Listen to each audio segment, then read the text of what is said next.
Mesdames et messieurs, bonsoir. Merci d'avoir choisi la RTS1, votre télévision nationale, et bienvenue dans ce journal qui revient avec vous sur l'actualité du Salon international de l'agriculture qui se tient ici à Paris. Chers téléspectateurs, le thème du Salon international de l'agriculture édition 2019, c'est des hommes, des femmes, des talents. C'est autour de cette thématique que le Sénégal a amorcé sa participation. Le Sénégal qui est venu, je vous le rappelais hier, avec une délégation très riche des visiteurs professionnels, des exposants qui sont là pour valoriser les produits du terroir. L'Union nationale donc, des chambres de commerce, d'industrie et d'agriculture qui a porté cette année la participation du Sénégal a très bien choisi donc, les représentants de notre pays qui sont venus avec des produits riches et variés, donc qui sont également en train de respecter et d'exposer autour de cette thématique des hommes, des femmes et des talents. Au deuxième jour du Salon international de l'agriculture, le stand du Sénégal ne désemplit pas. Les visiteurs viennent voir les spécialités du pays. Je tiens que le stand est très riche, il y a les produits du Sénégal, il y a beaucoup d'autres choses aussi, ce que le Sénégal fait en agriculture qui est aujourd'hui, je pense, élevé à un certain rang par rapport à il y a quelques années, l'agriculture aujourd'hui. Si certains connaissent bien, d'autres viennent pour découvrir après des minutes d'échange. Ils sont convaincus et achètent. J'ai voulu découvrir et puis rencontrer de nouveaux produits, donc je suis content j'ai acheté quelques petits produits, des produits séchés, etc. Des nouveaux produits, donc c'est intéressant, c'est un avis positif. Le Sénégal offre à travers ce salon des produits agricoles venus de ses terroirs spécifiques et témoin des avancées majeures de l'agriculture sénégalaise. Nous sommes actuellement à Villepinte où se tient présentement le Salon international du machinisme agricole. Mesdames et messieurs, ici vous allez voir les dernières innovations en matière de technologie agricole. Donc vous le savez, l'agriculture sénégalaise est sur la voie de la mécanisation. Donc c'est important que les acteurs, que les producteurs, que les exposants viennent ici voir ce qui se fait en matière de technologie agricole. Comme vous le savez, on est ici au Salon international des matériels agricoles.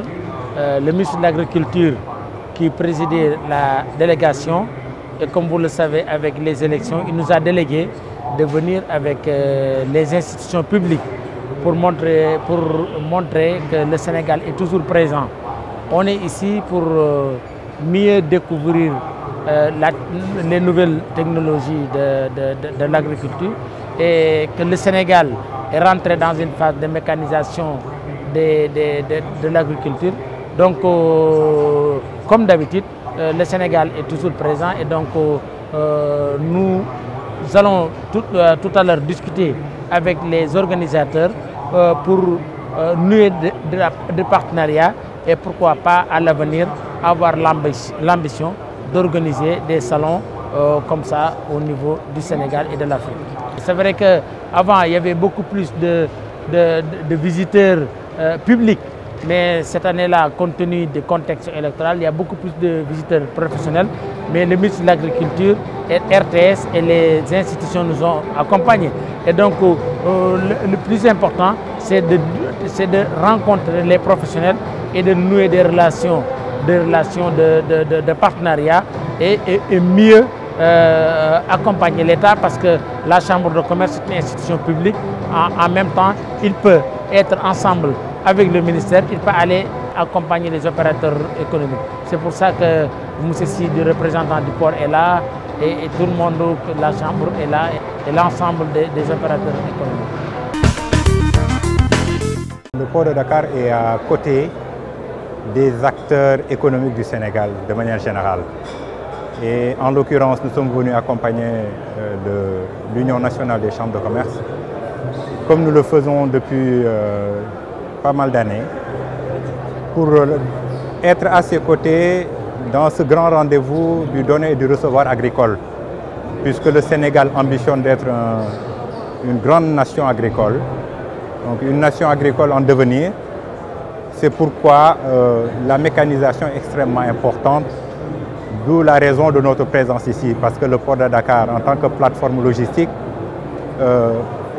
et en tout cas l'acteur logistique privilégié pour pouvoir effectivement capter l'ensemble des flux qui doivent se faire dans le domaine agricole. Dans votre rubrique découverte, aujourd'hui, nous allons vous présenter la grosse moissonneuse-batteuse de marque Case. C'est l'une des plus grandes qui existe actuellement donc, dans le monde et elle est présente ici au CIMA. Et donc j'ai eu la chance de pouvoir parfaire mon expérience et avoir visité notamment beau pays du Sénégal, dans les rizières, dans la région de Richard Toll. C'est une série 250. Alors la série 250, c'est une continuité de nos séries 240 et c'est une continuité des moissonneuses qu'on a appelées les AFX. Les AFX, ça a été une nouvelle génération d'Axial Flow qui a été lancée il y a plus de 10 ans. Et la particularité de cette nouvelle génération d'Axial Flow, c'est qu'on a limité extrêmement le nombre de courroies. C'est-à-dire qu'aujourd'hui, l'entraînement rotor et l'entraînement convoyeur se font par boîtier de transmission et par cardan. Pour nous, une moissonneuse-batteuse qui va faire à peu près 300 chevaux, un prix client en euros aujourd'hui vendu sur un marché tel que la France avec beaucoup d'options malgré tout sur la machine, vous allez devoir investir à hauteur de 200 000 € pour une moissonneuse-batteuse. Mesdames et messieurs, ce journal c'est à présent terminé. Merci à vous de l'avoir suivi. Je vous retrouve Inch'Allah demain. Demain, on sera au parc des expositions à la porte de Versailles pour un autre journal du Salon international de l'agriculture. D'ici là, mesdames et messieurs, comme d'habitude, je vous souhaite de passer une excellente fin de soirée en compagnie des programmes de votre télévision nationale. Au revoir.